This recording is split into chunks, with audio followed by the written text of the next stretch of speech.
hello to everyone out there on YouTube. It's looking like chess.com is not back up and running, but you know what? We set the time for 6:30. It's now 6:40. The match is actually scheduled to start in 4 short minutes. I have no idea what's going to happen. That is an advertisement playing on my phone, where I have the chat pulled up here. So we're just going to hang out for a second. I'm going to talk to you guys a little bit about what we hopefully have going on tonight. I am becoming more and more doubtful that it's going to happen as scheduled. It might, in fact, just be delayed, or, maybe we'll just have to reschedule for a whole nother day. But it was going to be a really big event. The Charlotte Chess Center actually has a really impressive lineup tonight, consisting of course, their resident Grandmaster, Daniel Naroditsky, Grandmaster Andrew Tang, International Master and FIDE Master, Brandon Jacobson and Aaron Jacobson, respectively, the big Jacobson brothers. They also have FM Mark Plotkin, a National Master named Tianxi Wang, Carlos Perdomo, an International Master, Robbie Adamson, FIDE Master, National Master Dominique Myers, and then a variety of players who I've never heard of to round out their team. I assume all from the Charlotte Chess Center. Meanwhile, on our team, we have the number 32, I believe, chess player in the world, Liam Lee, followed by the number 33 chess player in the world. I might be like 1 or 2 off there. Jeffrey Zhang to head our team. So pretty good stuff.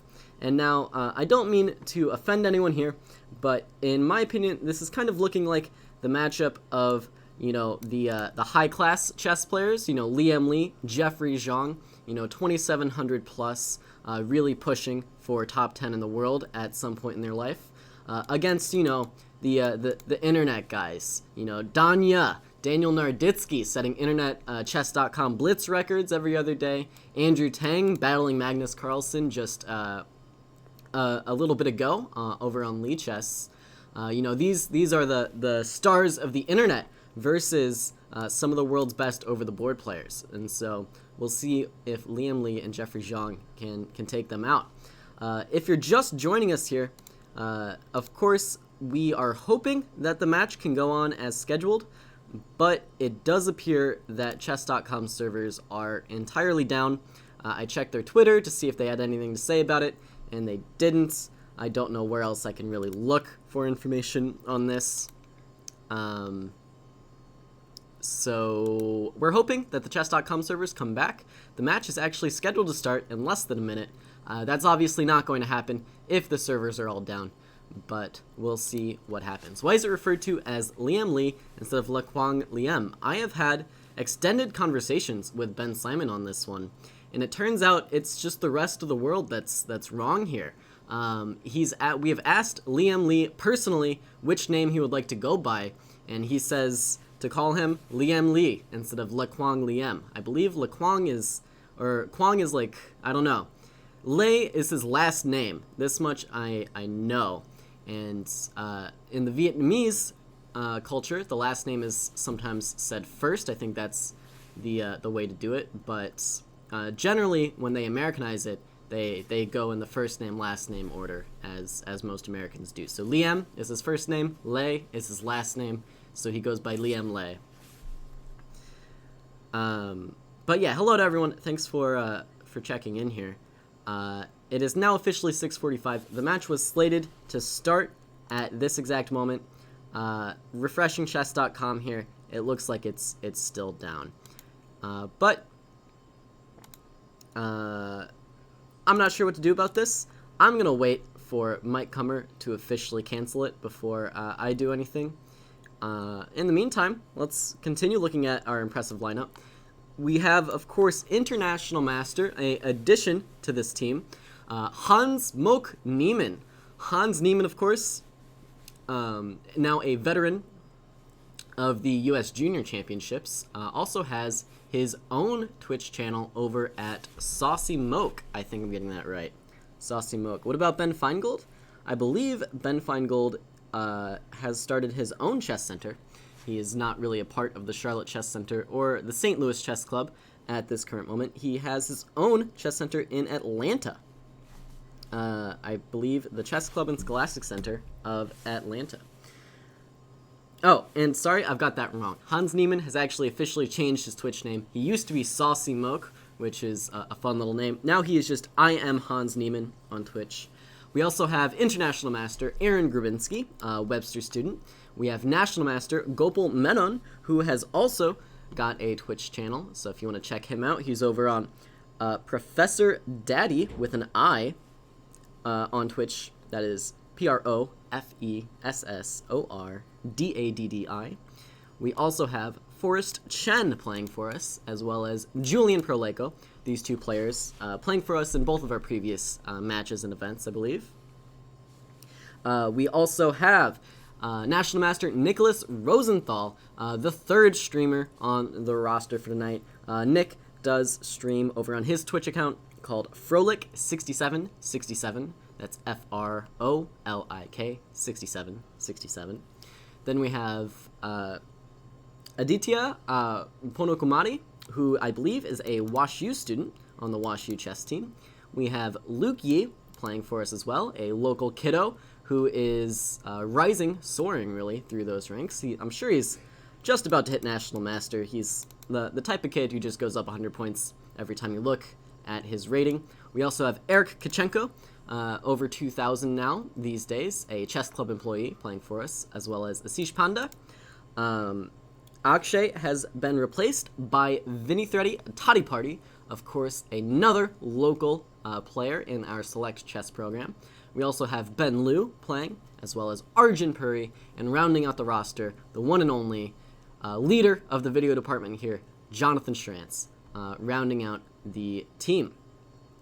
So I'm going to refresh chess.com again, see what else is new, and it's looking like it's still going to be down. Still down. Unfortunate.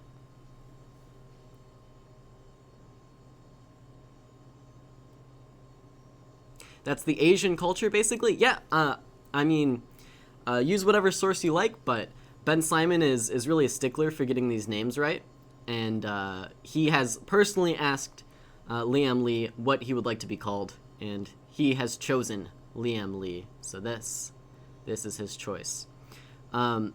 Also, the Kwang is really just a middle name from what I understand, and even in the Vietnamese culture, he would go by Lê Liem without the Kwang. So I don't know where this naming system actually started, with everybody calling this guy Lê Quang Liem, but he goes by Liam Lee, to the best of my knowledge. Well, okay, here we are, hoping against hope that chess.com gets their stuff together here. Together. Let's check their Twitter again, see what's going on. Maybe I'll pull up some forums, see if they have anything to say.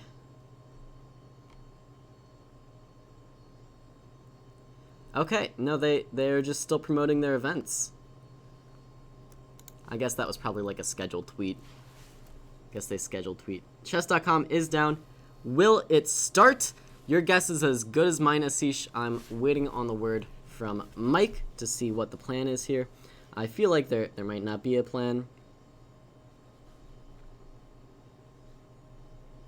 Let me send that guy a text, see what he thinks.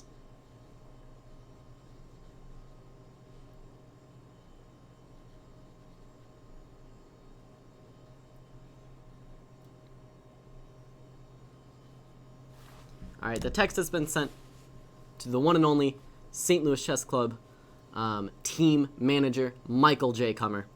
We will see. The match will be canceled at 7:10 p.m. if not resolved. Alright, we are filling time.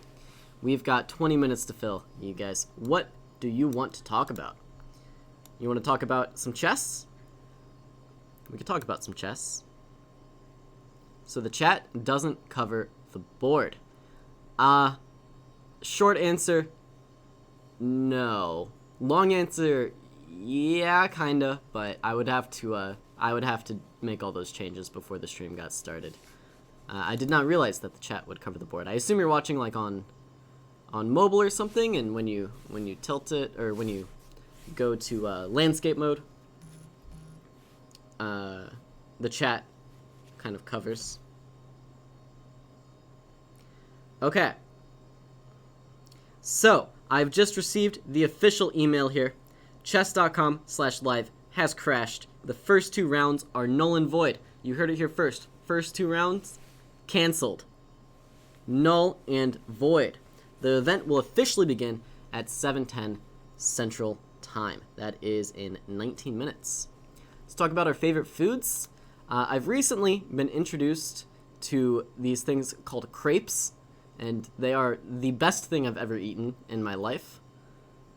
And I don't know how I made it this far in my life without eating crepes on a regular basis, but now that is where the majority of my spending money goes. Some recent Alekhine jives by Magnus. I actually have not been following the Magnus Carlsen Invitational too closely. I know that he just got beat by Ding Liren or something, 3-1. You guys are too kind. I saw you saying nice things about my classes too. It goes straight to my ego and makes me insufferable. So stop saying such nice things, or else everyone in my life will hate me.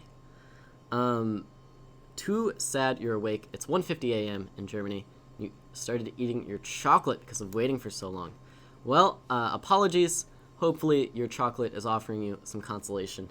Once again, it's really just down to chess.com here. Is like, wow, it looks like there's a weird video glitch going on where my laptop is like dancing back and forth. What's going on here? I don't know.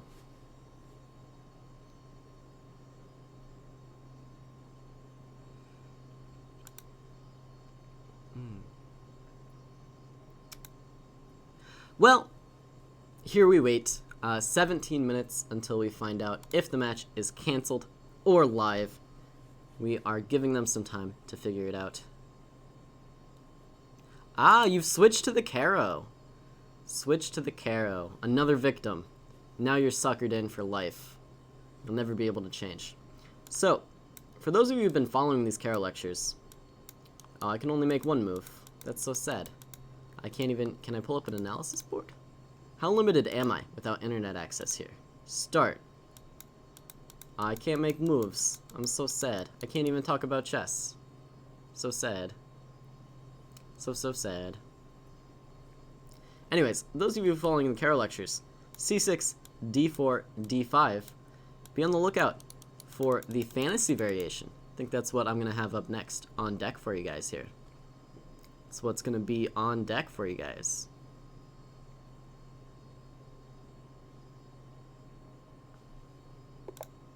Wait a second. That was a good noise.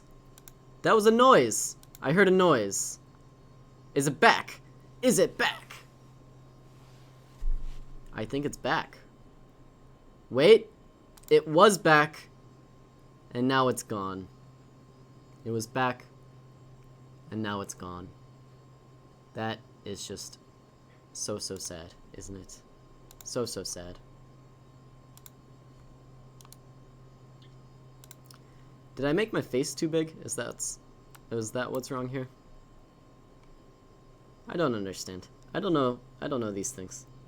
I'm not trained in fixing color range, color space. What's happening? Why is everything shaking so much? I'm so scared. I'm so scared.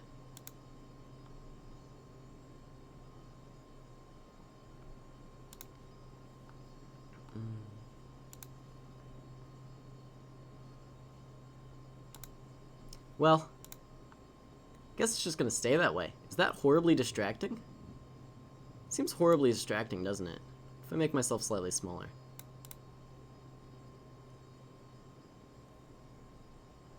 Things seem wrong. Oh well. Such is the life we lead. It looks like chess.com came back for but a second, and now it's gone. I know he's saying go to lead chess, but I can't just switch these things on the fly here. Can't just switch these things on the fly. This is a chess.com event, so we are here on chess.com.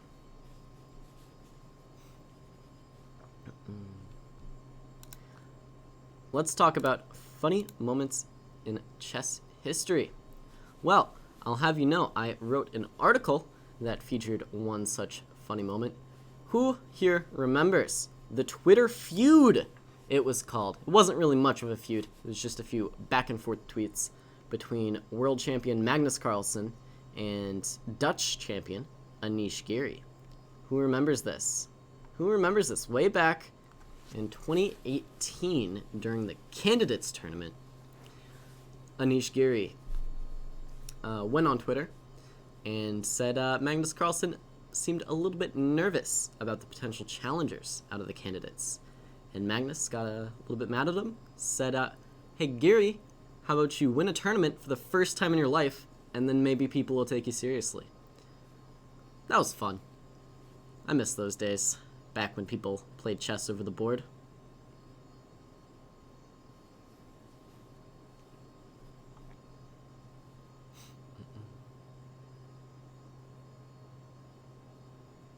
Back when people played chess in person. Now, we just have these online matches. And we're so sad when the servers go down. So sad.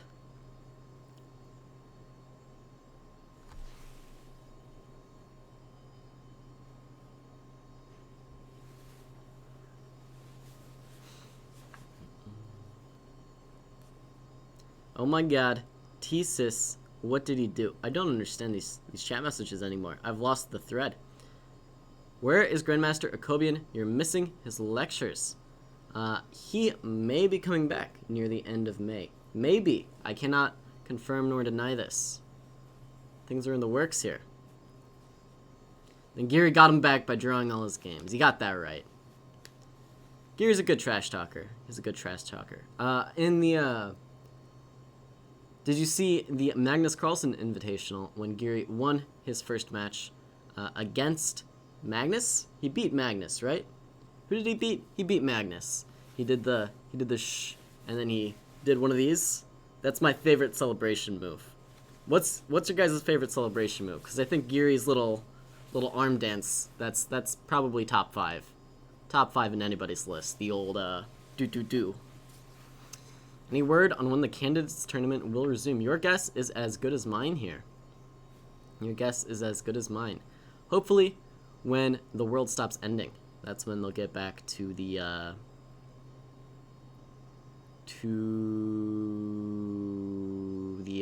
candidates.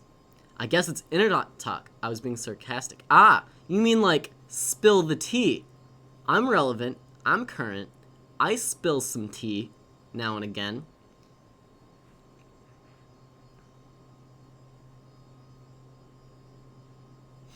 Is there a master IM or GM that you enjoy their games, playing their games over especially?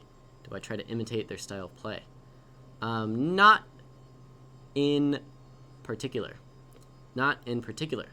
I will say, though, that I will go through like the database in opening lines that I play, and it turns out this guy named, gosh, what is his name? There's some guy in the database, and he just plays all the same openings that I do, and I find myself like finding the same lines that he plays. So I guess that guy.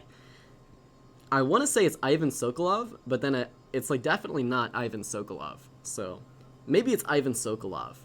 I have no idea what the guy looks like, but I just see his name in the database because he plays all the stuff that I play.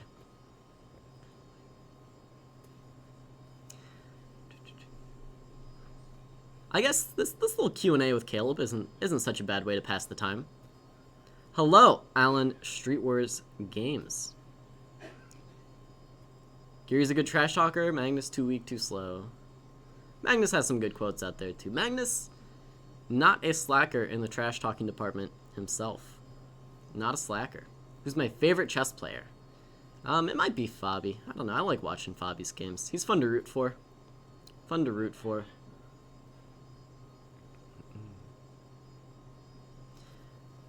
Maybe Peter's Fiddler. I like Peter's Fiddler a lot. Sokolov seems to only play d4, right? And he plays the f3 Nimzo, and he plays the exchange QGD with f3, and he plays the exchange Slav, I think, sometimes. And then he, like, played some opening I play with black as well. It's ridiculous. Isn't Geary in last place? Yeah, that sounds about right. I think the only match he won was the match against Carlsen, which is kind of funny. Yes, good morning to English. Who English? Magnus is the Zlatan of the chess. So if you're just joining me here, thanks to the 53 of you for sticking this out with me. We are just sitting here refreshing the chess.com page, hoping against hope that the servers return in time for the match to resume here. If they're not back up by 7:10, unfortunately we're just going to cancel the match, is the official word from Mike. Magnus Endgame edit. I have not seen the Magnus Endgame edits. Fabi is fabulous and Fabi. You got that right.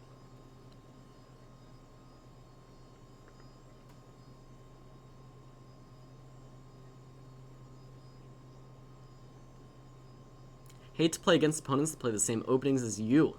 Your lines are annoying. Yeah, that's fair. I play some offbeat stuff against the openings that I play.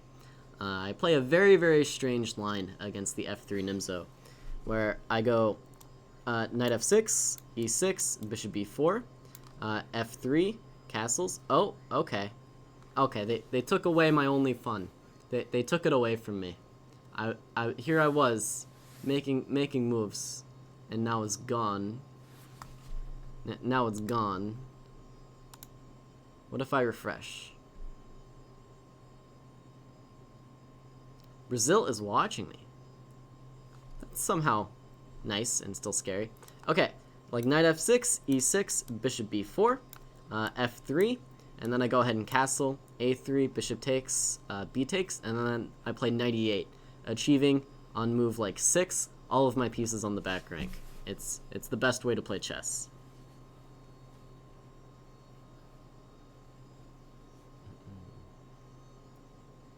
I have met Vishy Anand. Vishy's a nice dude. He's a nice dude.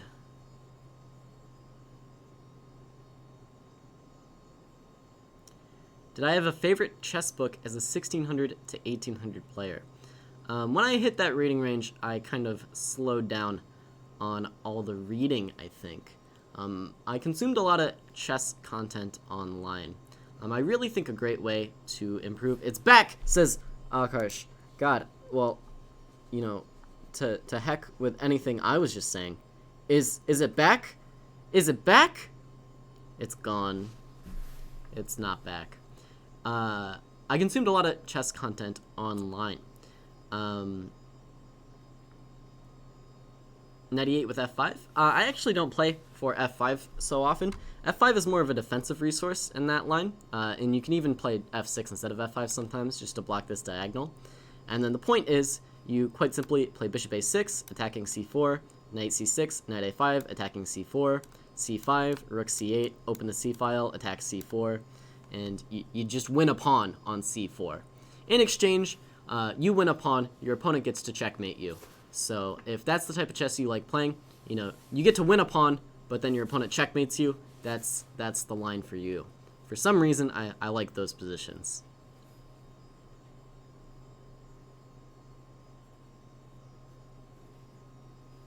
For some reason, I quite like those positions.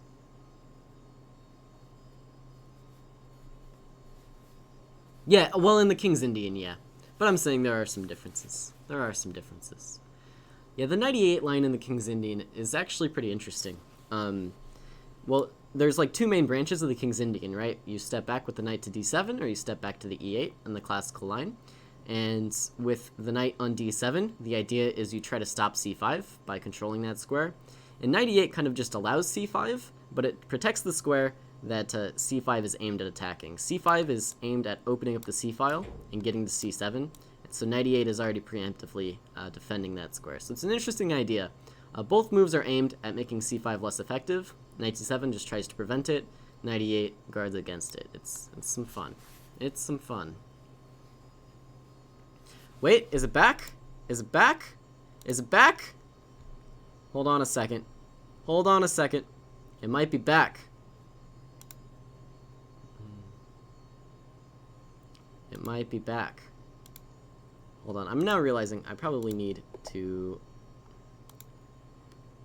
change some things around here, because that ever so slightly just changes the board up, I think. Maybe it's going to be fine. Okay, Tracy is officially playing a game.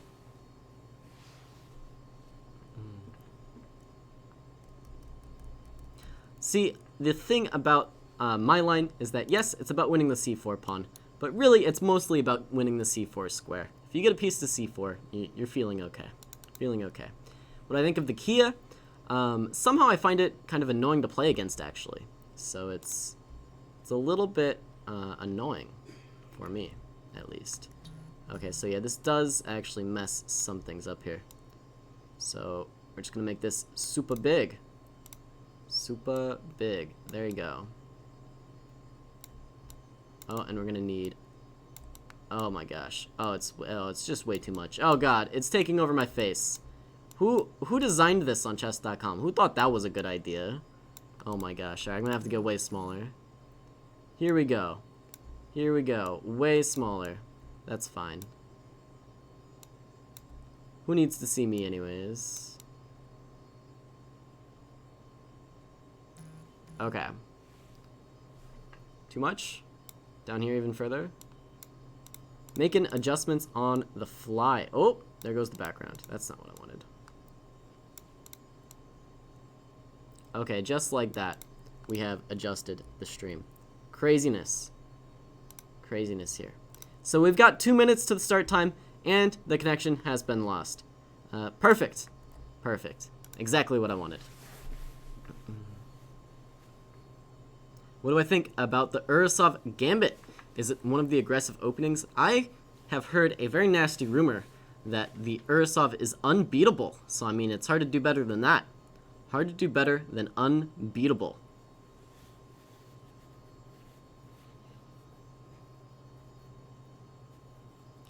Eric's chess.com is not working. He is not alone in this. Oh, it's back. Oh, it's back. Oh my gosh, it's back. Is it here to stay? We'll see.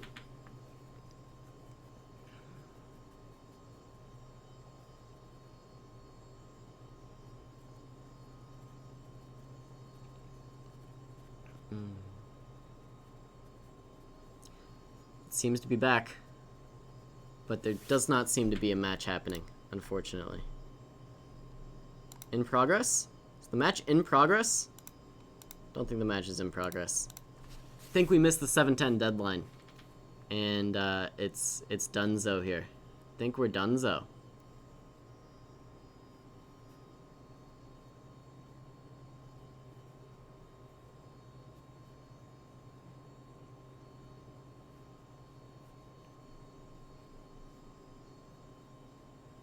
F3, king F2, king G3. I don't know if that is the way to go. Use the scoreboard size. It looks dirty. It looks dirty. Okay, fair enough. I don't know what we're going to do then. I guess we're just going to fix... We're going to switch the entire layout one more time. We're having too much fun changing the layouts. What else are we supposed to do, you know?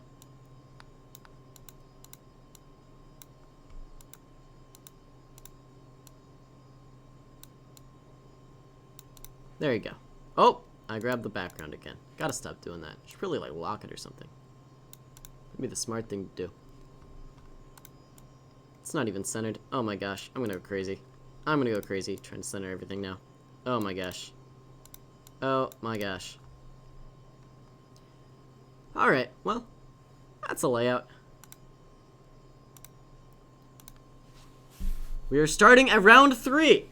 Whew! Alright. So we've got 25 more minutes to kill.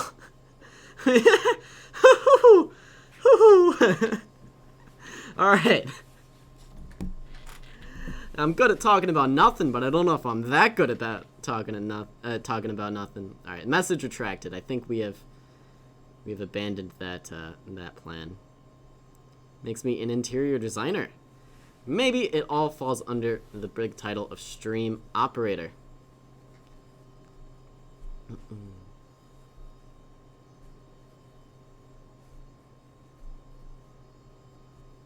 Nice aspect is if you start losing, you can't blunder. Now, I think that statement is not true. I have blundered many times when I was losing. Oh boy, now Lee's confused. Oh my goodness. Can I move pieces now? If I flip to an analysis board, it seems as though I can. Oh, I accidentally played a Budapest. This is like the worst fate you could ever wish upon somebody. You guys know this one? It's a good chess game. It's a good chess game. Yeah, that message was in fact retracted, so it is slightly unclear if the match is going to happen at all.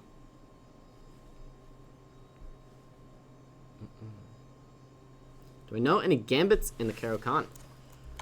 I mean, like, every once in a while you run into somebody who, how will they play? They'll do something like this, but this is all just a little bit silly. It's just good for black.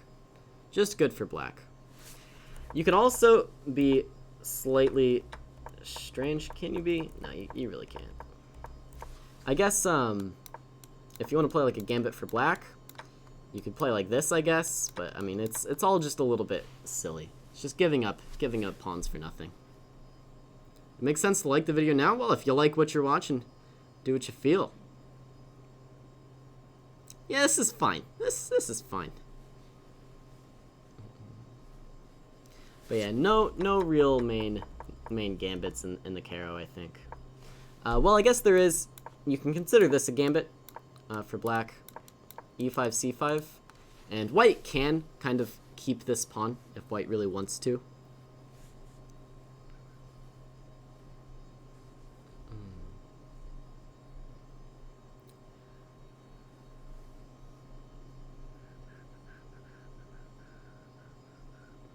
Okay, I have confirmation from Grant Owen. Grant Owen seems to be a chess.com staff member. He is saying first 2 rounds canceled. 3-minute games will start in 22 minutes, assuming everything works out.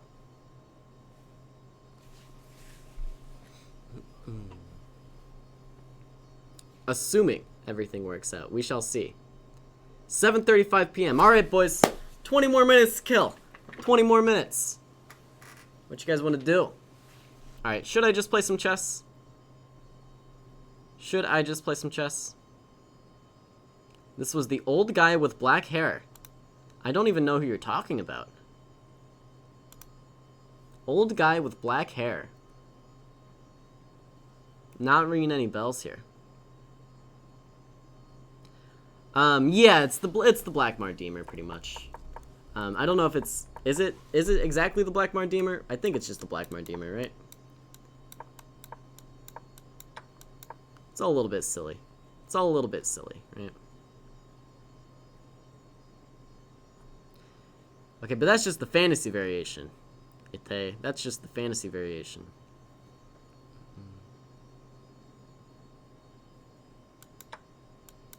Good old Black Mardemer. Alright, fine, I'll play a blitz game. I'm on my personal account, but I feel like, you know, these are pretty extenuating circumstances, so they can't really get too mad at me. We'll see, though. Gotta fill this time somehow. So we're playing some 3-minute. See where we get in life. Oh god, my bishop. Somehow my pawn ended up on e6. I wasn't paying attention. Wasn't paying attention. Okay, this turned bad. This turned bad. Can I take this or something? No, that square's defended. Silly. Silly stuff. Alright, h5. When in doubt, right? Seems bad, though, doesn't it? Seems really bad. That's just the fantasy variation. Okay, that's just the fantasy. It's just a common line.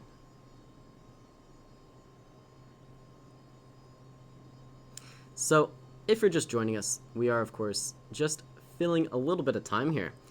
Chess.com servers have been undergoing some difficulties, and now it looks as though they seem to have everything under control. So we are just hoping that it stays that way until it is go time with this match. This move looks like check, and then I don't know what I'm gonna play, but it's all getting a little bit silly, isn't it? It's starting to look very, very silly, just in general.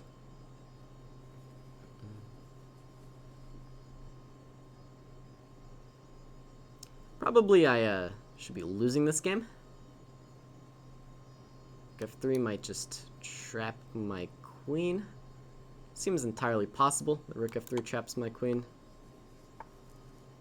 Okay, he steps back. I see. Well, in times of trouble, it'll pull out the weird moves. We're going for him. We're going for him.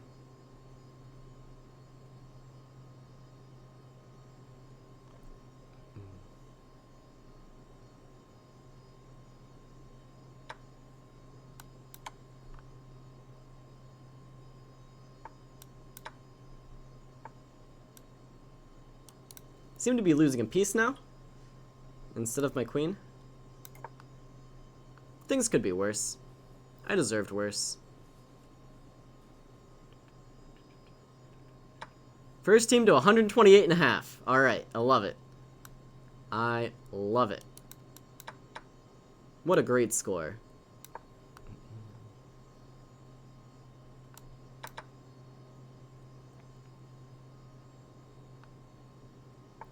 Okay, I have two pawns. Two pawns for a piece. This pawn's probably gonna die. It might not, though. Knight d3 could be a good move. That's what I'm playing. Bishop g5. Just come here. Take more pawns. The goal is to take enough pawns that it doesn't feel like I'm losing quite so badly. You know, at least make it seem like a fight. Knight f2 seems pretty good.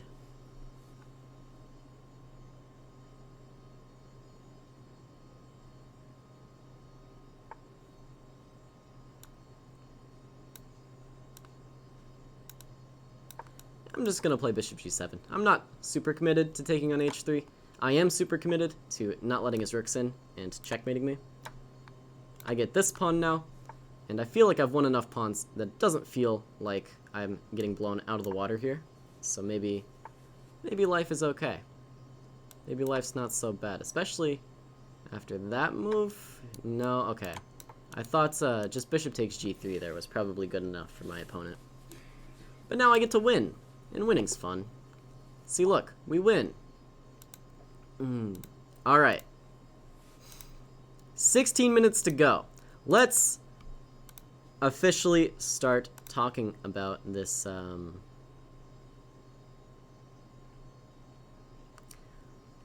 let's start talking about this match we're about to play. So, if you're just joining us here, in how many short minutes? 15 incredibly short minutes, shorter minutes than you would ever believe. We are going to be playing a match against the Charlotte Chess Center. Now, the score to beat is going to be 128.5. If we get to 128.5 total points, then we will win the match. And just to keep you up on the format here, let me pull it up because we have, of course, had some changes with all these delays. Now, the format is going to be, there are 4 rounds of game in 3 minute, where each player plays the same opponent 4 times. So there's going to be kind of 2 quote-unquote chess.com matches that we have with this game in 3 minute, and those are going to be worth double points, and then we will have another portion of game in 1 minute, and those are going to be single weighted. So the score to beat is 128.5, so each game in the game in 3 portion counts for 2, and then we're going to have these 1 minute games, and hopefully by the end of it, our score totals at least 128.5. So, we have quite the roster on our team, actually. The rosters for the event, if you're just joining, for the Charlotte Chess Center, they have Grandmaster Daniel Naroditsky heading the team. Of course, Danya, a chess.com aficionado. I believe he's broken a few rating records on this website. He's always in pretty heated contests with Hikaru, playing some Blitz and some Bullet. We also have Grandmaster Andrew Tang on the Charlotte Chess Center team. Of course, Andrew, a Lee chess player, has just battled Magnus Carlsen earlier today, in fact. Andrew, one of the fastest chess players in history, especially online. We also have International Master Brandon Jacobson and FIDE Master Aaron Jacobson on boards 3 and 4 for the Charlotte Chess Center. These are two brothers who play a lot of chess. They've been to St. Louis before, and they are some really talented chess players, so be on the lookout. They also have FIDE Master Mark Plotkin, who I believe I've seen online before under Little K Plotkin or some name like this. He plays a lot of, I believe, Bughouse. I believe he's a Bughouse player. Now testing his mettle in regular chess here. They also have National Master Chanchi Wang, International Master Carlos Perdomo, FIDE Master Robbie Adamson, National Master Dominique Myers, and routing out their team is Vishnu Vanapali, Carter Pietman, Pradyumna, I can't say it. Sorry, Kotha Pali, Dominic Colombo, who is, and then Alex Velasquez, PJ Leotino, and Andrew Chen. So pretty impressive roster for them. But then on our team, we have them beat, I'm pretty sure. We have two top 40, top 35 players in the world, two 2,700 plus players in Grandmaster Liam Lee and Grandmaster Jeffrey Zhang. These are the two players that head up our team. Truly elite, world-class players here. We also have International Master Hans Moak Niemann, who does some streaming himself on Twitch. You can check him out at I am Hans Niemann. We also have International Master Aaron Grabinski, Webster student, on our team tonight. Of course, Aaron recently getting this International Master title in the past year, I think. We also have National Master Gopal Menon, who also is streaming on Twitch. I believe his username is Professor Daddy with an I. We also have National Master Forrest Chen, National Master Julian Perleco, National Master Nicholas Rosenthal. Those are hopefully three names you're coming to recognize now. They have played a lot of chess for the St. Louis Chess Club team, and they have done quite well as well. Nick Rosenthal also starting up his own Twitch stream. It's becoming a popular thing these days. His Twitch username is Frolik6767. It's F-R-O-L-I-K 6767. We also have Aditya Ponokumari from the Wash U University chess team. Luke Yi on our team as well. Eric Kachenko, chess club employee, over 2,000 these days, on our team. We have Asish Panda, a local chess kiddo who has played in countless tournaments here at the St. Louis Chess Club. We also have Ben Liu on our team. Arjun, the famous Arjun, for longtime viewers of the YouTube lectures, will definitely know Arjun's name. He's the kid with all the answers. We also have video team leader Jonathan Schrantz playing for us, and rounding out the team is Vinny Tadiparty. Vinny, another local player who is in our Select Chess program and has played in countless matches. Send a hug to your friend National Master Lartius, also known as Von Farao. Okay, I can try. Hug to you. Hans is so anger sometimes. Hans is an interesting guy. Quick story about Hans for you. I saw him at the U.S. Amateur Team East event last year, and the guy had a Pro Chess League game scheduled later in the morning, and he still played the morning round of the tournament. He realized, he did the math, that if he used like less than 5 minutes on his clock in the tournament game, even if the opponent used all of the time, well then he could make his Pro Chess League match. And so that's what he did, and of course he won. And then he went and he played his Pro Chess League match, and I'm not sure how that went for him, but the guy is a little bit insane. When does the chess start? Well, we have had some delays, Steven Bordano. The chess.com servers actually went down for a long time, so I've been filling the time a little bit, but the match is now hopefully officially going to start in 8 minutes and 38 seconds as of the moment I said it. So not too much longer to go here. Watching from the shadows. Sounds good. Fortuitous Fire. Sounds good. Would a high five work? There you go. High five. High five to everybody. Now, last match we had against the Charlotte Chess Center, it was a very close match, actually. I believe the Charlotte Chess Center edged it out by a point, by a single point. Now, that match was a part of a round-robin event, and thanks to our scores in the other matches, we actually did end up on top of that round-robin event. And I believe, I'm not sure how it actually works against the Charlotte Chess Center, but there was one game missing, meaning one of the players from one of the teams didn't join. And so maybe with some forfeitures, we might have won, or maybe they won by more points. I'm not sure how it actually happened.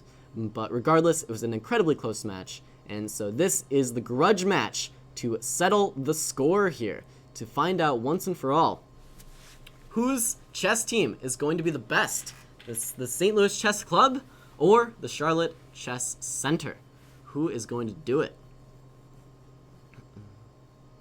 Am I commentating? I will be your commentator for the night.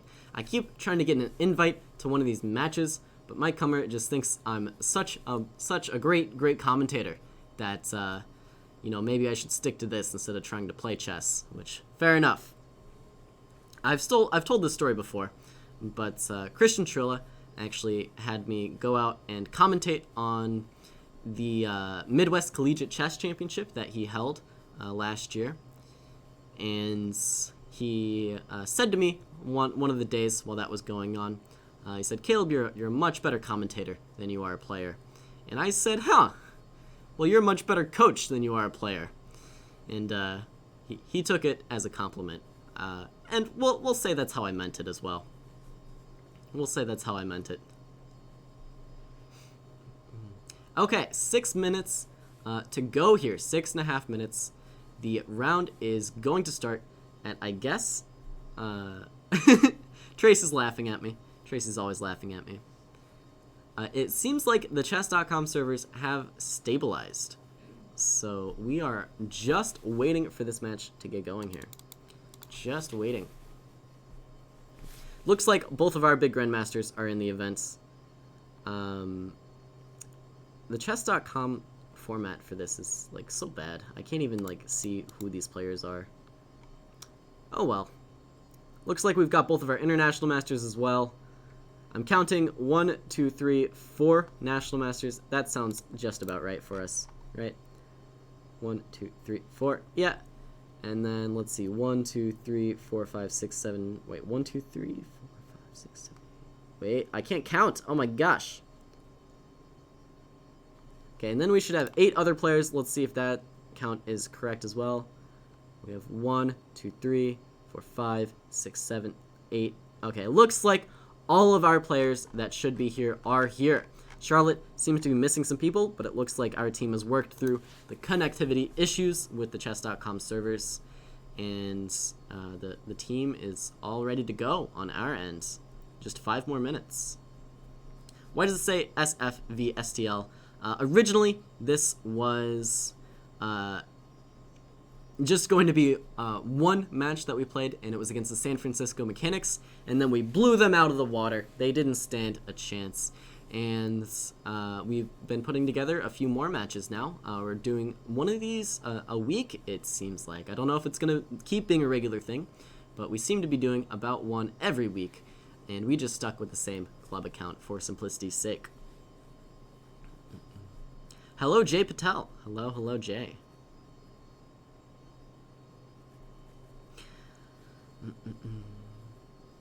Can you survive 6 minutes of this for a game of who knows what quality? Well, it'll be a game between Daniel Naroditsky and Liam Lee, top 35 chess player in the world, 2,700 plus. So it'll probably be of pretty good quality. And don't worry, if that game is bad, we can always jump over to Andrew Tang's game against Jeffrey Zhang, where, Jeffrey Zhang is Jeffrey Zhang. He never plays bad chess. What am I playing against the Fantasy in the Caro-Kann? Stay tuned until next Monday night. I believe that is the line I'm going to be covering in my lecture of Chess Openings Explained. So if you're interested in the fantasy variation, stay tuned for that lecture when my entire repertoire is going to be revealed. Also, if you ever get paired with me in a tournament, just look up the St. Louis Chess Club YouTube video, watch like 5 hours of lectures, and you'll know literally every line that I play. Hello to Alan. Hello to Alan. Again, salutations. Oh, you're saying hello to Roweda. Well, hello to Roweda. Daniel is strong. Danya, yes, as I've said, plays a lot of internet chess. Plays a lot of internet chess, breaking chess.com rating records. Crazy stuff. Am I going to move around? No. Next question. All right. 2 minutes and 45 seconds to go. I have only been filling time for about 45 minutes now without anything to really talk about.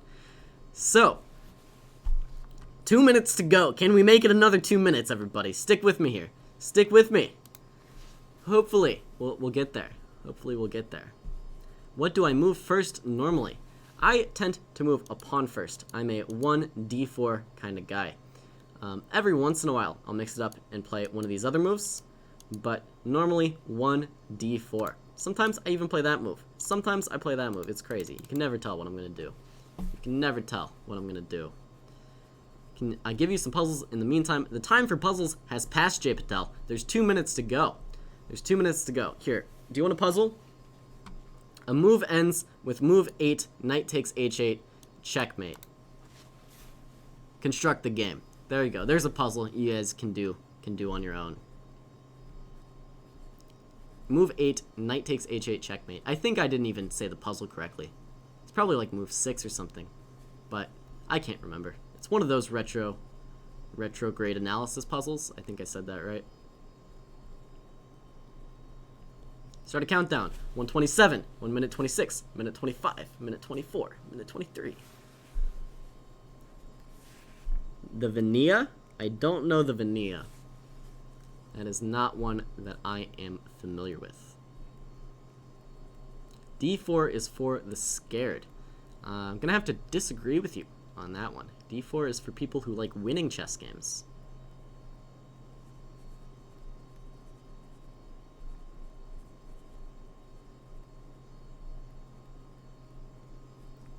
It's for people who like winning chess games.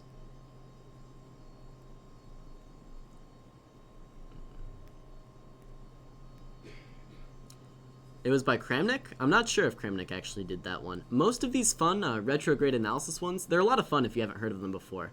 But most of the famous ones are actually put out by ChessBase. I think they do one like every Christmas, or do a series of them every Christmas, and they're a lot of fun. Some of them, they just give you a position, and they tell you to achieve it. Some of them, they just like tell you the final move of a game and the move order, and the move number, rather, and you have to kind of construct it. It's good stuff.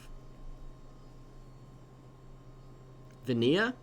Do you mean... That's not the Vinea. What is that called? Why can't I remember what that's called? 7 seconds. No time to figure out what it's called. The Vienna. The Vienna. Okay, you're missing an N there. Vienna. Yeah, the Vienna's pretty good. Vienna is not too bad. Black can usually just play d5, though, and equalize. Okay, this match should be getting underway now. Should be getting underway. And what's this? Is it a chess game? Oh my gosh, it's a chess game. We're watching a chess game. Oh my gosh. All right. Liam Lee with the white pieces here. We're also going to open up Penguin against Jeffrey X here. Looks like Jeffrey adopting a Benoni approach, but let's stick with Liam Lee for this first round here. All right, Liam Lee controlling the center. Danya taking a modern approach, as they say, with the quick fianchetto of the dark squared bishop. Note that Danya has delayed playing knight f6, it makes you wonder if he's going to go for a quick f5. That's generally what it means when these players are delaying playing this move knight f6. It means they want to play f5 really early on. You can sometimes even, yeah, I didn't mean to draw an arrow to knight h6, but sometimes you can even play a move like knight h6. Now though, simply knight f6. With d takes e5, f5 becomes a lot less natural for black. So knight f6 instead, finally. And now, which way will white go? White will go kingside. And this is just the type of position now where white has a little bit of extra central space. Black is going to be looking to break free with a move like d5. White is going to look to restrict the black pieces and make use of this bishop pair. One move that springs to mind is a move like knight g4, trying to get rid of this bishop, but I imagine this bishop could just simply move out of the way to a square like f4, and nothing has really been achieved. So what is black going to do here? Maybe queen e7, rook d8. It doesn't seem good enough. There's some pressure on the queen side. So queen e7 is Dania's move, but the problem of trying to get d5 in is not going to be so easy. In fact, I don't think black is even going to try at this point, because d5 is coming with too many problems now. I quite like GM Liem's position here. I think it's going to be a good one. So a6 is perhaps preparing rook d8 by removing this pawn from the threat of capture. Also keeps an eye on this b5 square, so that knight b5 or bishop b5 is never going to come with any nasty threats. White might play a move like f3, so white plays h3 instead. Okay, now b5 by black is looking for a c4 square. White was perhaps looking to play the move f4 to kick this knight out of its nice outpost on e5, so b5 kind of plays against this f4 idea by giving the knight the c4 square. I wouldn't be surprised to see the move b3 from white here, but no, just f4. If knight c4, definitely expect to see bishop takes c4 now. So GM Liem decides he's fine giving up this bishop on c4 in order to bring this pawn up to c4, and when black is going to just have quite a number of weaknesses to look out for. So with b5 on the board, I imagine Dania is going to go here. No, so b4 is a nice little intermezzo, and now we go into a very forcing line. Black had to take this knight. And now I guess GM Liem is deciding between pawn takes or queen takes here. Really either one seems reasonable. Pawn takes. This knight has to go to d7 now. And then I imagine this bishop is going to move to a square like g4.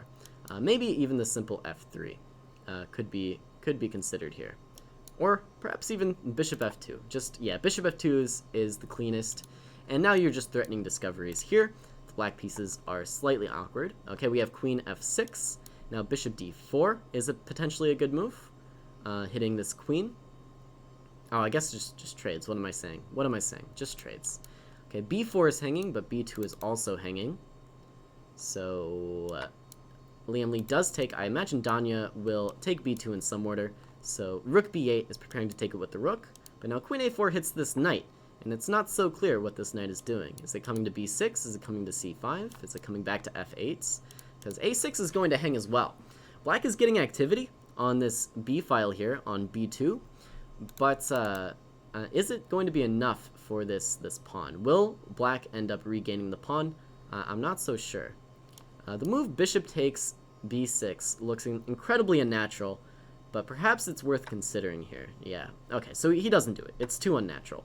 But the point being, you would have to take back with the pawn. So if you took back with the rook, then the rook here hangs, just to kind of mess up the structure, but not enough to give up this great bishop for white. This bishop defends a lot of squares around the king, and so it's definitely one white wants to keep around. Bishop f3 now. The c2 pawn is hanging. Moves like rook c1 might be considerable then for white, trying to get into c7. So we see a trade on e1 instead. Now bishop d4. And okay, what's going on here? Queen back to e2. Takes. And now material is even. White is left with a bishop against the knight. This knight isn't actually leaving the best impression over here on b6. It pressures d5, but it's a little bit out of play. And now GM Liem is going to look to find threats on this king's side in order to counteract this queen on the queen side. So now GM Liem picks up the c7 pawn. In return, Dania gets the f5 pawn. Okay, scary checks, but queen g3 covers the rook as well. And we are nearing what seems to be an equal end game. GM Liem just a little bit down on the clock here. It is 3+0. There's no increment, so be on the lookout. You can't push because the pawn isn't defended. Okay, gotta go fast for Liam Lee. Danya, of course, a very fast internet player. Very fast online. Okay, perhaps he was looking for queen e5 there. Didn't find it.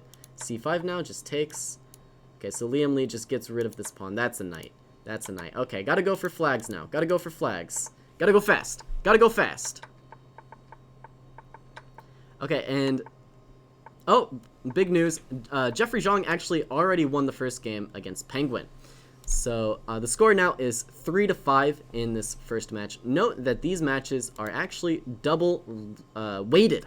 So each of these points counts for 2. So it's really crucial that we do well here in the 3-minute portion. Why don't we keep an eye on Jeffrey Zhang's second game now? See what he can do against Penguin. See if he can make it 2-0.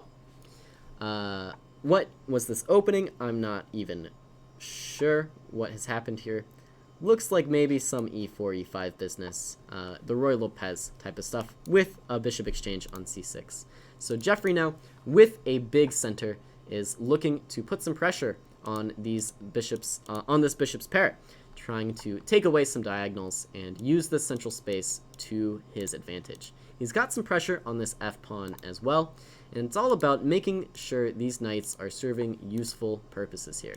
c5 challenges the center. The move d5 comes to mind, hitting this bishop now.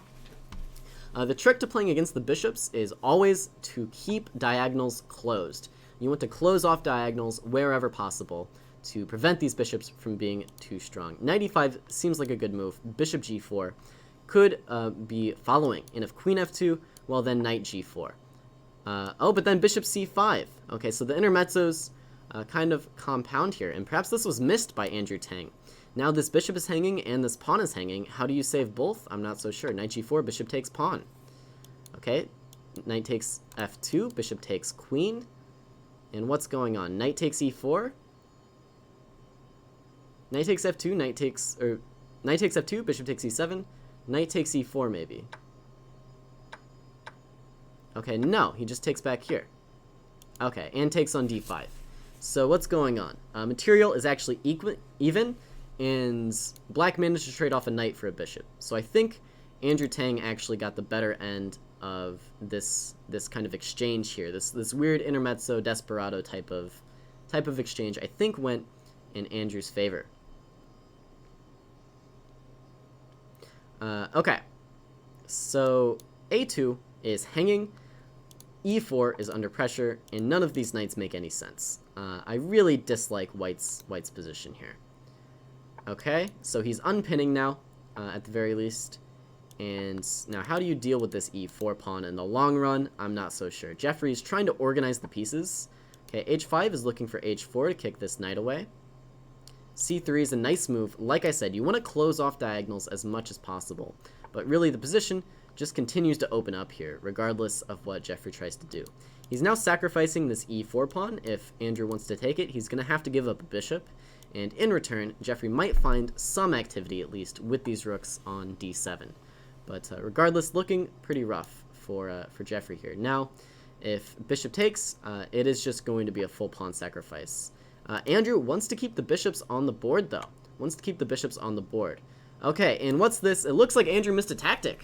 Just missed a tactic here. This is a significant improvement to Jeffrey Zhang's position. With the light squared bishops off the board, one knight versus one bishop is much more manageable than two knights against two bishops.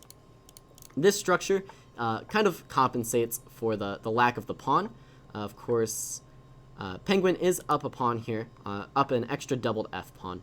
But Jeffrey's position, I think, should be okay. It's a little bit awkward to deal with these threats, as well as rook e1 threats. So b5 is now looking for c4. Andrew, of course, doesn't allow c4 to come on the board.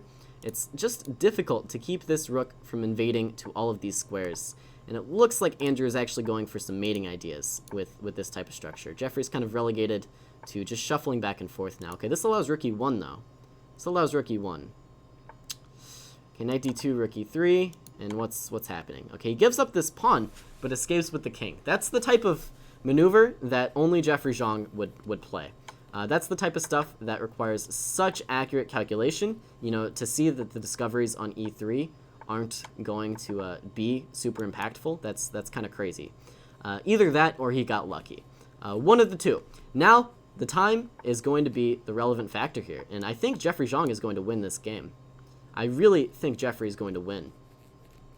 This is kind of absurd. If king g3, there is knight f5 with a fork. Okay, Jeffrey now takes off an h-pawn, and he has all the winning chances, and he's up on time. This move is check, and wow, he's just winning now. This is just winning on the board. Takes here, and this game's over. This game is over! Great job to Jeffrey Zhang. Unfortunately, Liam Lee also lost his second game to what's-his-face? To Danya.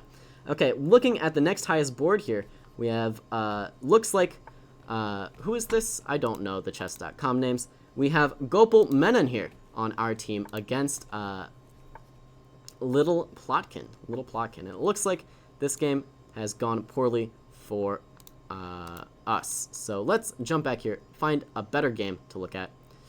It's not going to be that game. It looks like the lower boards are where we need to shine. Who is this? Julian Proleko. Lost his first round, is hoping to not lose the second one. Unfortunately, it looks like f7 is hanging, and there's not going to be a good way to defend that. So, hoping to find solace in the bishops of opposite colors. Now is Julian. Rook d7, bishop c5. This passed pawn is going to be difficult to stop, unfortunately. In fact, this is starting to look like checkmate. Starting to look a lot like checkmate. You have to play g5 now. And this is a little bit too much, I think. Rook c7. Yeah, this is looking dead. Looking a little bit dead now. Okay, bishop f8. There's a check and a take. Oh, but no, the bishop hangs. The bishop hangs. Okay, maybe it's not totally busted. In fact, is Julian winning a pawn back now? No, he's not. Is he? He might be. Julian might be saving this game, believe it or not. Oh, he gives up this pawn for no reason, though. Rook takes h4 would have kept that pawn defended. Okay, it's going to come down to a time scramble, as these games often do. In the meantime, the match score is 14-13 in our favor. Okay, rooks come off the board. This should be a loss now for black, but 12 seconds, or 13 seconds, isn't enough. Going to have to be fast play. No, it's a draw. It's just a draw. He shuffles, and then it should be just dead drawn, I think. Gotta shuffle faster, Julian. Gotta shuffle faster. It looks like he's actually lagging a bit. Gotta shuffle faster. Yeah, going to lose this one on time. And that's a loss for us, unfortunately. And I don't think that position actually was drawn. I think I made that up. So Julian goes down 2-0. It looks like the final score, we come out on top just barely, 17-15. Important stuff here. And it looks like, yeah, Jonathan actually managed to win his second game as well. We had a lot of splits here. It looks like Eric went 1.5 out of 2 for us. That was big. It looks like Jonathan went 2-0, actually. Jonathan with 2 big points for us. That was critical. And then we cleaned up on the middle boards, actually. The middle boards are where we cleaned up. With, it looks like, I honestly, these names are not readable. These names are not readable, chess.com. Okay. Bug in the studio, but fear not. It looks like, yeah, Nick Rosenthal went 2-0 for us. And it looks like, Blitzmaster? Who is Blitzmaster? I should know who Blitzmaster is. Let me check. Of course, that is not our I Am Sketchy Moves. That's Aaron Grabinski going 2-0 for us as well. Crucial stuff here. Crucial stuff. Other 2-0, of course, Jeffrey Zhang. Okay, up next, we have match number 4 starting in just over a minute. And it looks like we're missing a player. We're missing a player. Who are we missing? We've got 1 minute to get in here. 1 minute to get in. Okay, it looks like everybody's in now. Looks like everybody's in. Just in time. 50 seconds till the next match starts. There is not a lot of downtime between these matches, I have to tell you. So it is 34-30. Of course, these matches are double weighted. The 3-minute matches, double weighted. His opponent hung a queen and flagged. Sounds like a game Jonathan Trance would play. Sounds like a game Jonathan would play. Must have had pre-moves turned off. It looked like he was having some connectivity issues. I was seeing just a little bit of lag.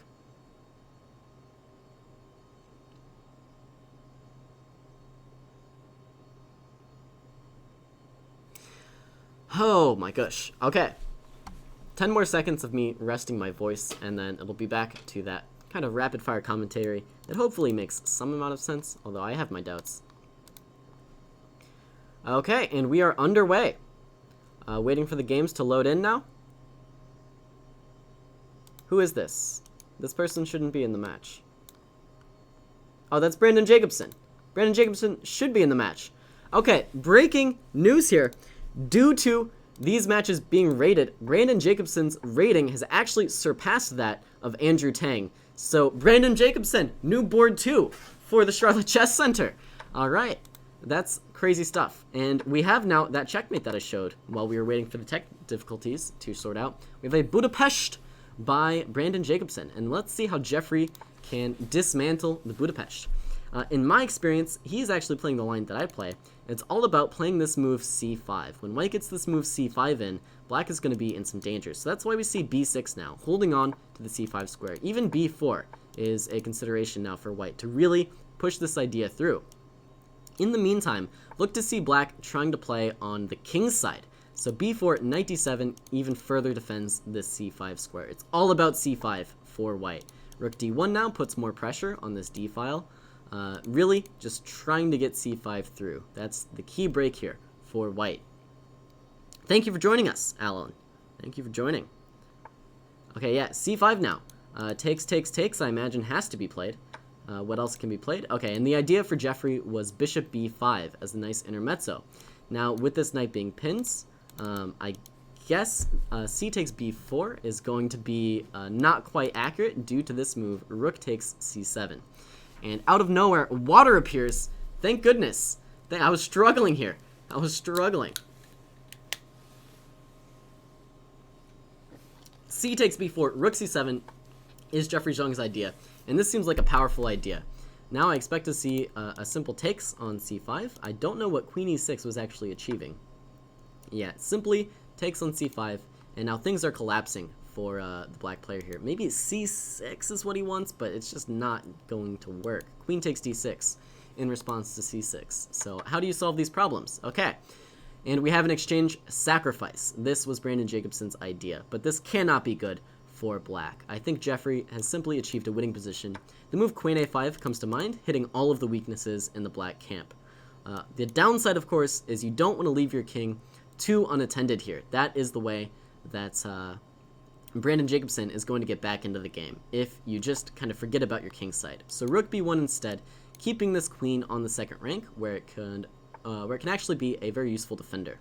So queen g4 is the obvious move that everybody saw coming. Bishop g3 to guard against the mate. h4 now. Brandon Jacobson has an idea and he's sticking to it. So f3 allows bishop takes f3. What's the idea? No, it doesn't. Okay, we broke this pin, of course, obviously. Excuse me. Okay, now e4, challenging the d5 square. And it looks like Jeffrey is simply consolidating here.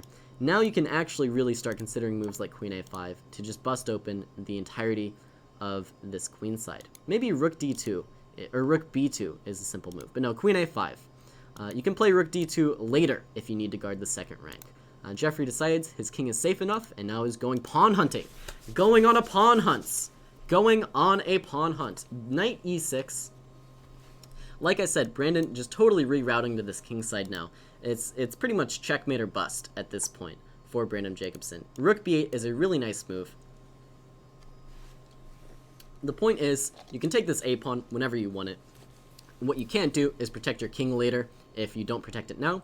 Rook b8 pins this bishop to this rook, starts getting some more pieces off the board, starts getting closer to the type of endgame that is just going to be totally dead. I trust Jeffrey Zhang to win this game. Let's check in on Liam Lee up against Danya once again. This seems to be a pretty reasonable position, I think. I keep thinking these rooks are doubled, but there's a g-pawn in the way. It's looking very, very odd for Danya. Odd, but is it bad? I'm not so sure. I think, okay, now I've counted the pawns. White's up a pawn, black's king is unsafe, and black doesn't seem to have compensation for it. There's like some cheap threats against g2, but Liam Lee should just be doing very well here. That's our brief check-in. Back to Jeffrey Zhang's game.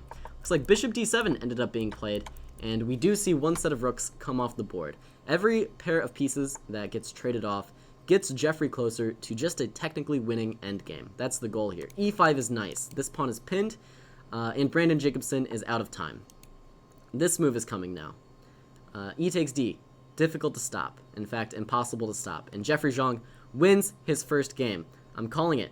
Unfortunately, on the other board, Hans Niemann has actually fallen to Penguin in their first match, and they have started a second one now. Jeffrey Zhang did, in fact, win that one. Let's check in on Hans, see how he's doing here.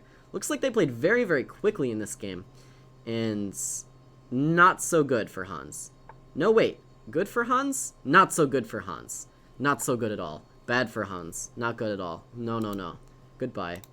Okay, this game has gone into a time scramble now. This move is check.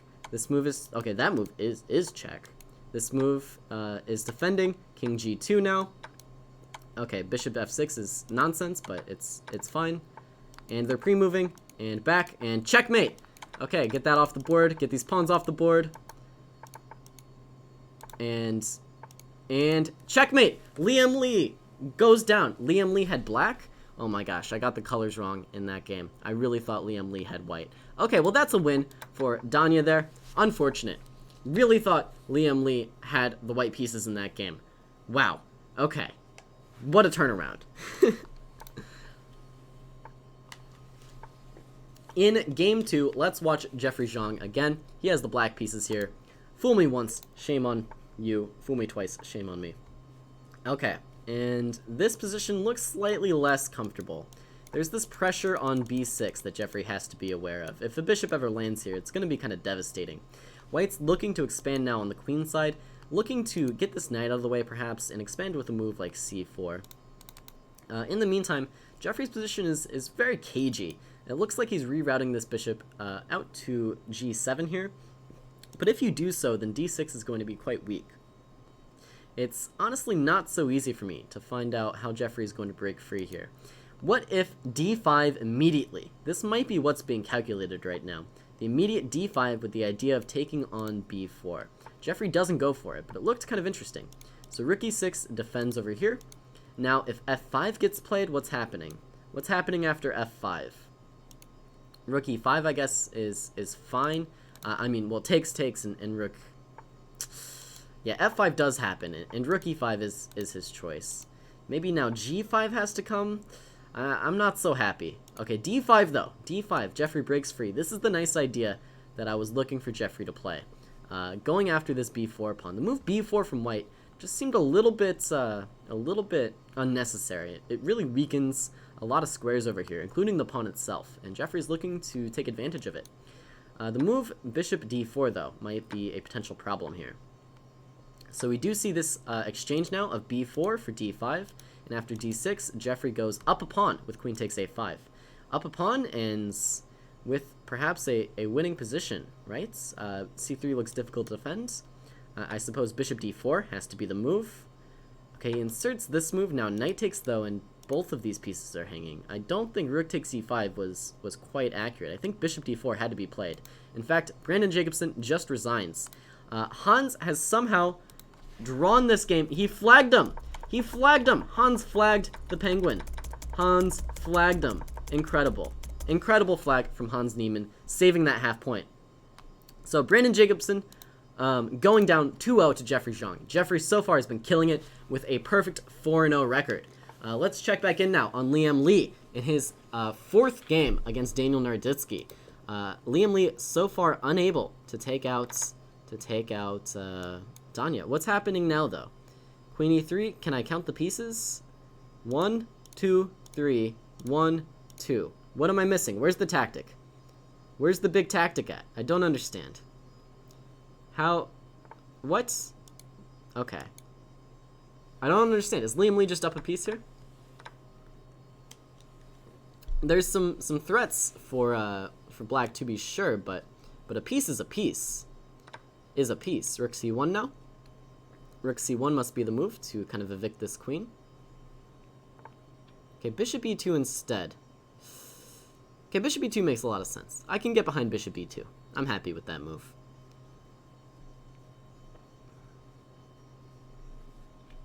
I'm happy with that move. Okay, this move threatens the knight. f4 somehow defends it. e5 now is the crazy move by Danya. I think we can just take this, though. We have to just take this. Okay, and now d5 keeps the diagonal closed, keeps this passed pawn on the board.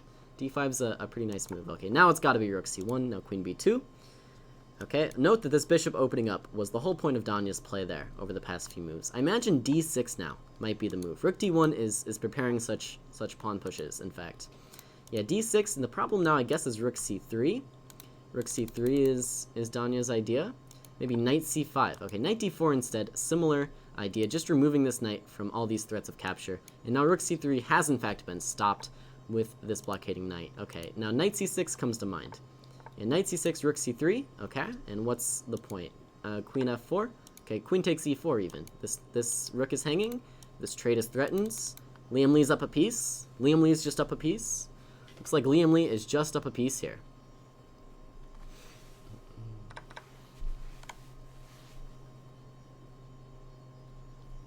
The result is wrong. What do you mean the result is wrong?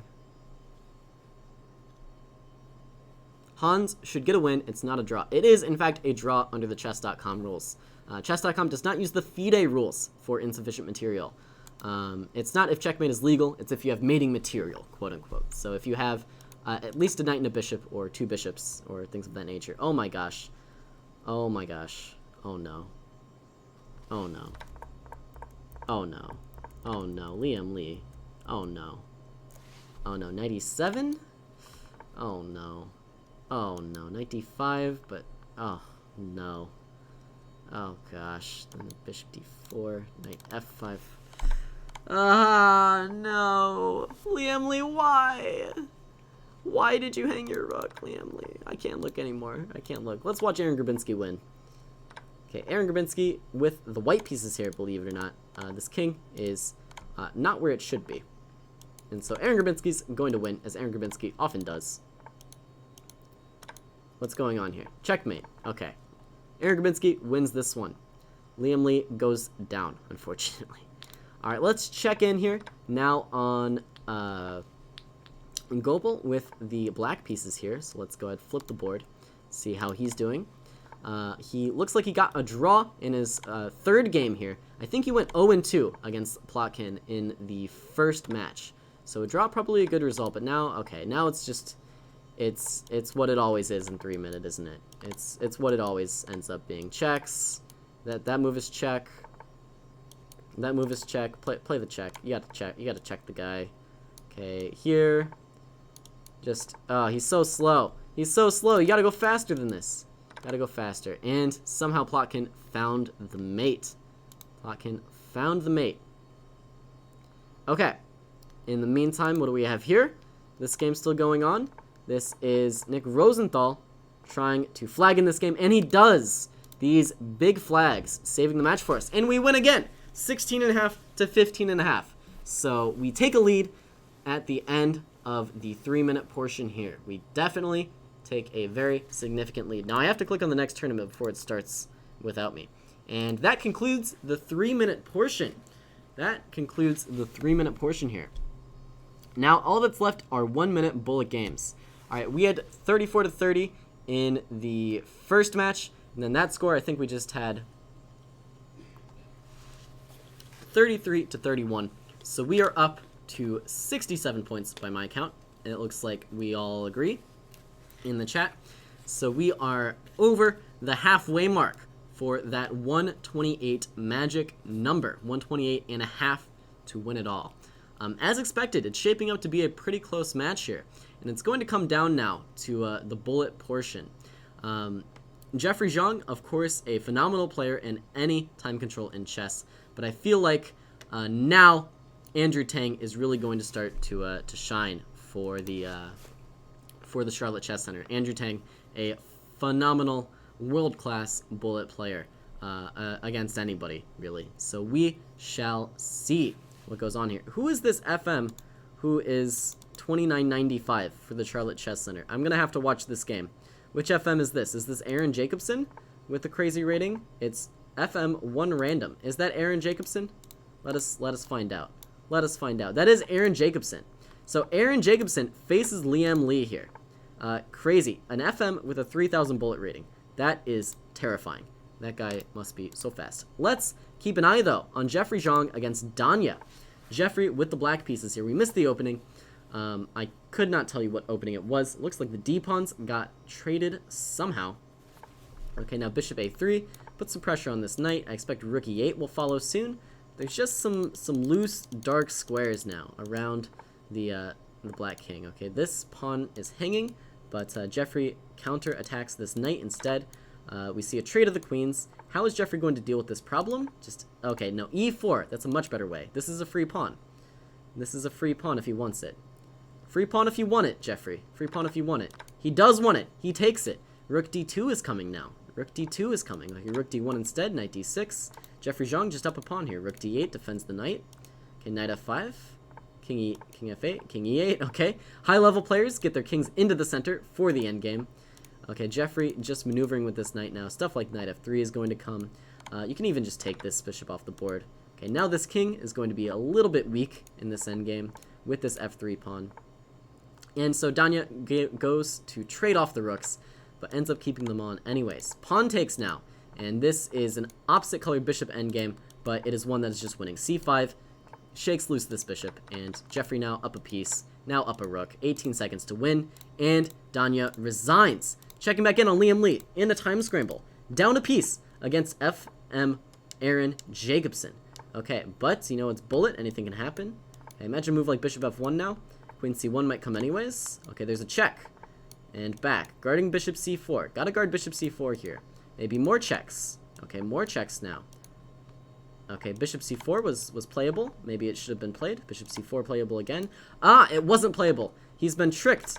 And now, oh gosh, now it's just down to speed. And I think any FM with a 3,000 bullet rating speed is 3,000 bullet rating is going to be superhumanly fast. That's how you get that kind of rating. Okay, back to Jeffrey Zhang. Oh my gosh, what's happening? There's a knight on d3 and a pawn on e2. Okay, this looks like an exchange sacrifice. Okay, Jeffrey Zhang going down the exchange early on purpose. You know, your guess is as good as mine. This knight has to go to b5. Now e2 falls, and yeah, life is bad. Life is bad for Jeffrey Zhang here. Life is not good. This is not what you want out of life. Okay, c4. I guess knight f4 is coming. Life is not good. Life is not good. He's trying to find some threats over here. Wait, what was that move? Okay, it was for knight e4. Now queen, and he's going for checkmates, but it looks okay. He's going for what is happening? What is happening? Okay, no wait. This is interfered with. Okay. What is happening? Does anybody know what's happening? I don't understand what's happening. Okay, he's guarding against promotion. What's the material count? Does anybody know what's happening? Okay, queen d2, and yeah, just resigns. It couldn't be right for Jeffrey there. So Danya comes back and wins the second match there, and it looks like we've just gotten destroyed so far in this matchup. Okay, back to Liam Lee's game. Let's see how Liam Lee is doing here with the black pieces.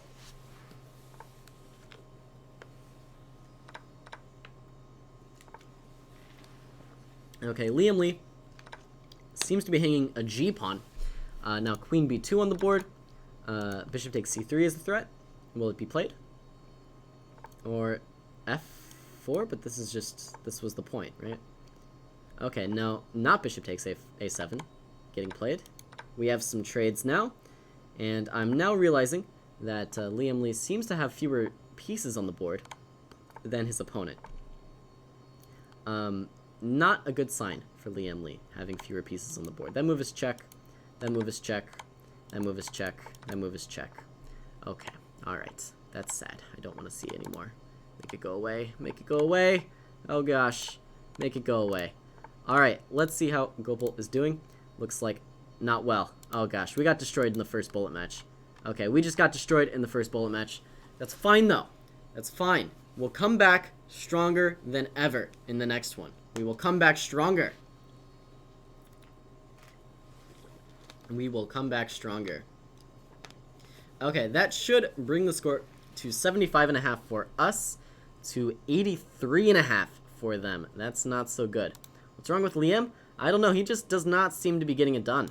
Does not seem to be getting it done. Okay, 1 minute to the next matchup here. We're missing 2 players, and it starts in 9 seconds. Oh my gosh. You got to get in. You got to join the match. You gotta join the match. Oh my gosh, they're not in the match. They're not in the match. Oh no. Oh no. We're missing 2 players. Oh my gosh. Ah. Okay, Jeffrey Zhang once again playing against Danya. Once again, we need Jeffrey to do well. This looks like a threat. What happened? What happened, Jeffrey? Jeffrey, what's going on? Jeffrey, don't do this to me. Oh no. Oh no. Bishop e3, queen a4 check. What is this? Jeffrey. No. It's so bad. Oh, it's so bad. Oh gosh, it's just so bad. I can't look anymore. I can't look anymore. Liam Lee. Liam Lee will win a chess game. Oh my gosh, what is this position? Liam Lee, why is your king on c6? What is happening? What is going on? These are the strangest chess positions I've ever seen in my life. There's a king on c6. There's no pawns. How did this happen? I need to see how this happened.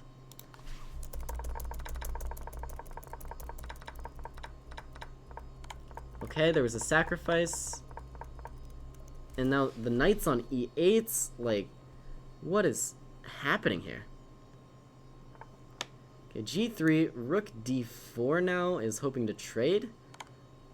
Okay, that move is check, and this rook is hanging, but this knight is hanging, and it's just a mess. It looks like Liam Lee might be consolidating with 2 bishops for a rook, but is he also checkmated? And like, also it's a bullet game, by the way. Look out for your clock. Queen g7, queen c8 instead. Okay, maybe bishop. You gotta get these pieces out somehow. You gotta get these pieces in the game. Okay, takes. Bishop h6 now. I like bishop h6. Queen c7 comes on the board. Okay, and the bishop falls. And now it's the time scramble, and I don't think Liam Lee is going to win this time scramble, unfortunately. Worse position, less time, and I think Aaron is just a faster player. Okay, Jeffrey is still in this game. No, Jeffrey lost round 1. This is a new game. This is a new game, and this position looks a lot more okay for Jeffrey. It's a lot more okay for Jeffrey. Okay, the score, though, is 10-6. We seem to be doing well on these lower boards. That's where it really counts. You know, it's well and good to have Daniel Naroditsky win every game, but it doesn't, or Aaron Jacobson win every game, but it doesn't. Oh my God, Jeffrey, why? Why? Ah! You can't do this to me. You can't do this to me. All right, Liam Lee will win. Liam Lee will win. He has to win. Nobody 4-0s Liam Lee. Nobody 4-0s this guy. Just doesn't happen. Bishop g4, h3 now. Okay, queen c2, and this is a chess position. Finally, a chess position that I can see and comprehend. Okay, this bishop, yeah, okay, you gotta move this queen out of the way. It's a chess position. Liam Lee is playing chess. That means he has good chances to win the game. You know, these nonsense positions, I trust Aaron Jacobson to win, but chess games, that's where Liam Lee is good. He's a chess player. And look at him picking up an extra pawn on the queen's side. Okay. With the extra pawn, life is good. Life is very good for Liam Lee now. Rook c7 is nice. Bishop c4 is coming. Bishop c4 check. Okay, bishop c4 check at some point. Oh gosh, now bishop c4 check. What are you doing? Maybe even rook takes? Yeah, rook takes. This is nasty. This is nasty. Bishop takes here. This rook's still hanging. Oh, that's just checkmate. Okay, Liam Lee coming back finally with a win. Liam Lee with a win. That's all you have to do, Liam Lee. You just have to play chess. Okay, I don't know what he was playing before, but it was very much not chess. Okay, and Hans gets flagged. Unfortunate. Unfortunate.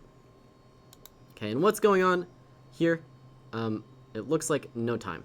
Okay, no time there. And down on this board, what's going on?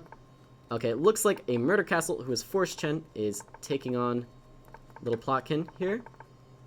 And that was, they are so fast. Oh my gosh. Draw by insufficient material. Okay. They were just so fast. That was so scary. Okay, and here we have Nick Rosenthal taking on I am Kapatl. And it's a draw. Okay, is there another one going on? Well, wait a second. What is this? Okay, we won that one barely by a point, but then they're playing another game or something? What's happening? What? What? Oh, this one already started. This one started before the last one finished. This is so silly. This is so silly. Okay, things are falling apart here. God only knows what's happening anymore. The next match started before the first match ended. I think we need to work on the format of these a little bit. It's getting a little bit too wild. All right. So this one does not seem to have all the players in it because it started before the previous one ended. So we're just gonna follow GM Liem, and don't ask me what's going on with the scoring system now, because there's only like 1, 2, 3, 4, 5, 6. There's only like 9 players in this one. There's only like 9 players. Okay. It looks like, though, GM Liem is up a pawn, and it's a chess position. Thank God GM Liem has a chess position. That's all he has to do, and then he can win. He can't win these positions that are nonsense, but he can win chess positions. Okay, bishop takes a4. King f2 now. If bishop takes h3, there was knight c2, I think, to grab that knight. And now king f2. Liem has given up his extra pawn, but this should be a very, very good endgame for white. In fact, I think it should just be winning. Yeah, he pushes on the king's side. This is a great passed pawn over here, and it's going to be very tough to practically hold this for Aaron. Okay, even g6 now. Yeah. Okay, this controls the queening square. Now king f6 and up. Black has to sacrifice the bishop. The king comes back into play. And just don't give away all the pawns, and you'll be fine here. Okay, GM Liem holding on. Oh my gosh, he lost on time. He lost on time. I can't believe it. He can't believe it. I can't believe it. Nobody can believe it. Ben Simon doesn't like the format either. Fair enough.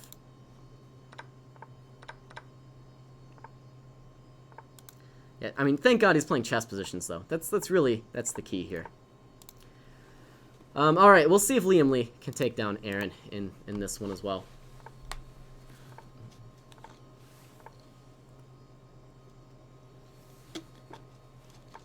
Knight a3. All right. What's going on? Looks like a chess position again. All right, I'm happy. Chess positions, good. Bishop a5. Yeah, nice. If knight b4, knight c6. Oh, but then a3. So yeah, knight b4 played, and so just bishop f5. He just lets this knight sit on this awkward b4 square. No, there's not a knight on the planet that wants to sit on the b4 square. That is not an outpost. So now we have this bishop on e4. This knight's kind of just floating here. It is attacking d5, but it's kind of just floating. It's a bit of a weird piece. Okay, maybe, yeah, so takes, and rook c2 now. Nice. The rook gets into the game. Queen out to f6. Expect to see GM Liem to double here on the c file, and life is good. Life is good. d4 is under pressure. Queen b6 keeps up the pressure and attacks b4. Now rook c4 doubles this pressure. f6 now, and d4 falls. And d4 falls. That move was checked, so there was no bishop e3. Okay, rook e3 is fine. Just queen c6 now. Okay, this move attacks a rook. I don't see why, but sure, queen c6. Okay, why are we not playing queen c6? I'm so confused. Okay, weird takes and bishop. Okay, just go fast, Liem. Just go fast. Why aren't I in it? I don't know. Mike Kummer wants me to commentate, so I commentate. I trust Mike's judgment to put together the winning team. Okay, opposite colored bishops now, but should be a win. Yeah, queen b1 even. You can trade and play a5, or just play a5 first. It's even better. Queen b3 now. Okay, and we see a trade, and this bishop comes here. And big blockade now for Aaron. What's happening? Oh my gosh. Ah, just push the pawn. Just make a queen. Just make a queen. Take. Queen. Oh my gosh. Do not lose this game on time. Okay, he has 2.5 seconds left. For some reason, I thought he only had like 0.2 seconds left, but he had 2.5 left. Okay. Well, we somehow won this one 11.5 to 4.5. I have no idea if that's even true. Next one. In less than a minute. 3 seconds to join. You can join in a second. Alright. They got in there somehow, hopefully. I don't know. Jeez. They need a little bit more break time in between these matches. This is too much. This is too much. Okay, this one now in progress. We have Jeffrey Zhang back against Daniel Naroditsky.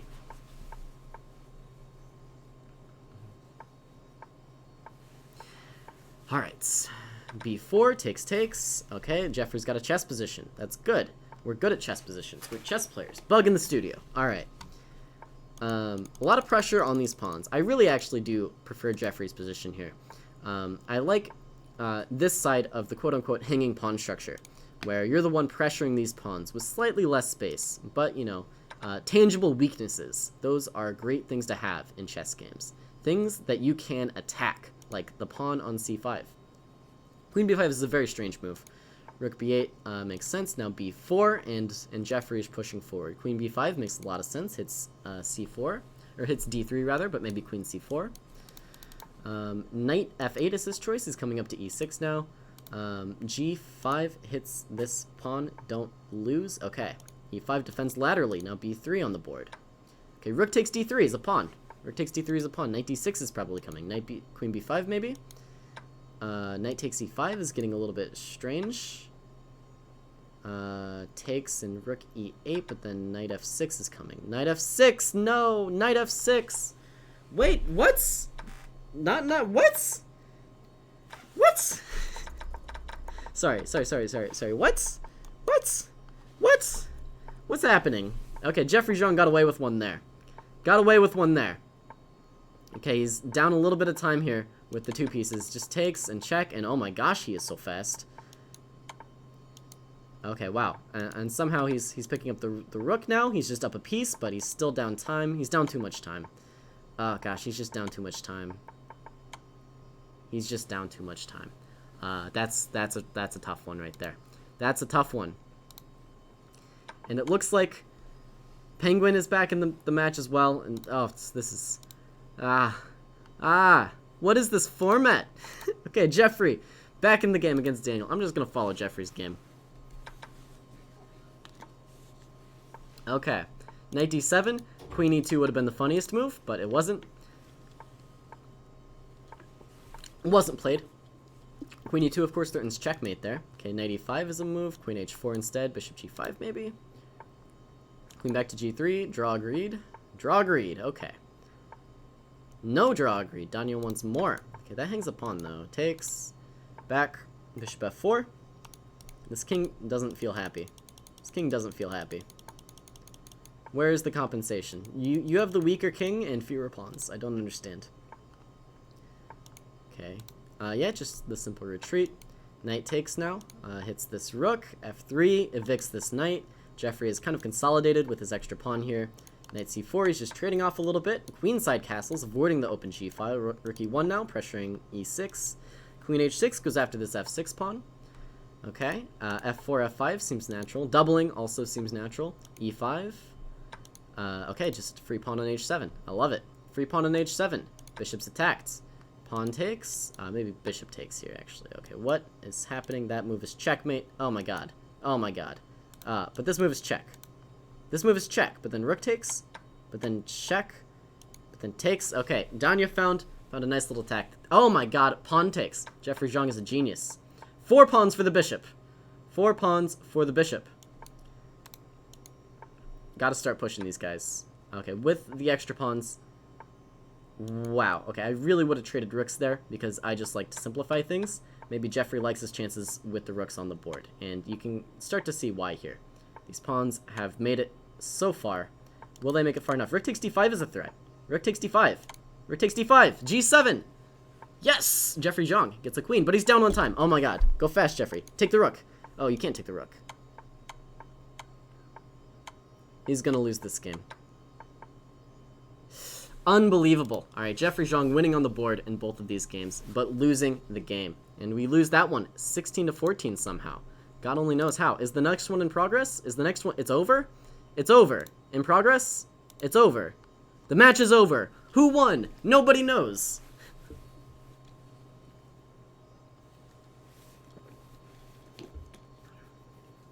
I have no idea what the final score is.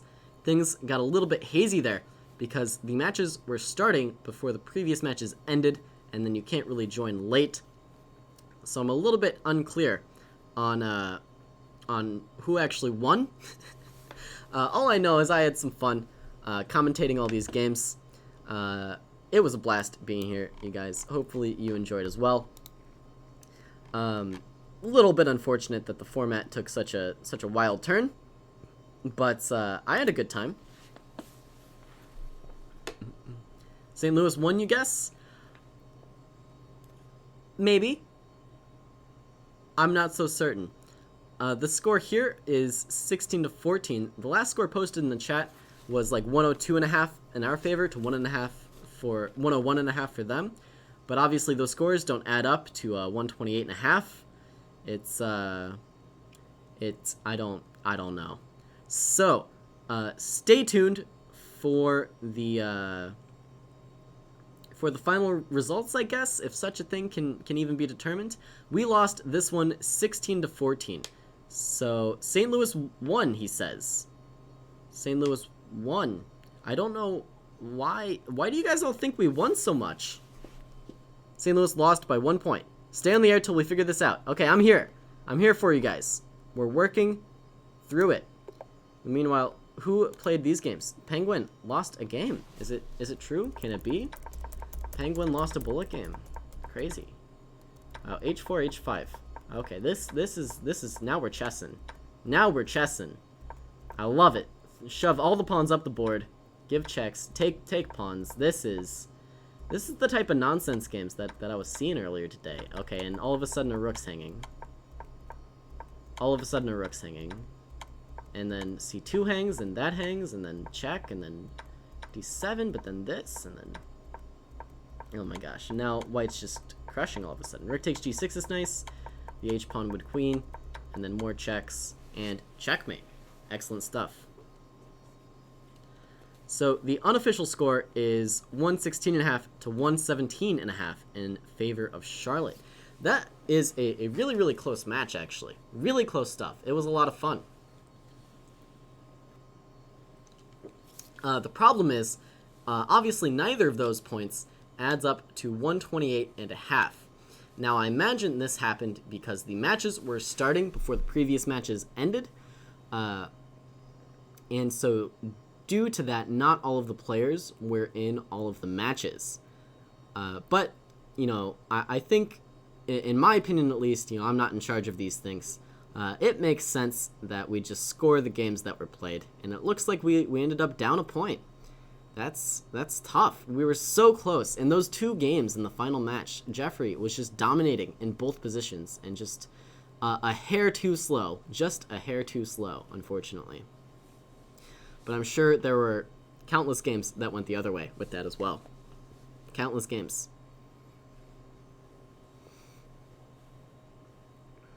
So I will wait for the official word from Ben here.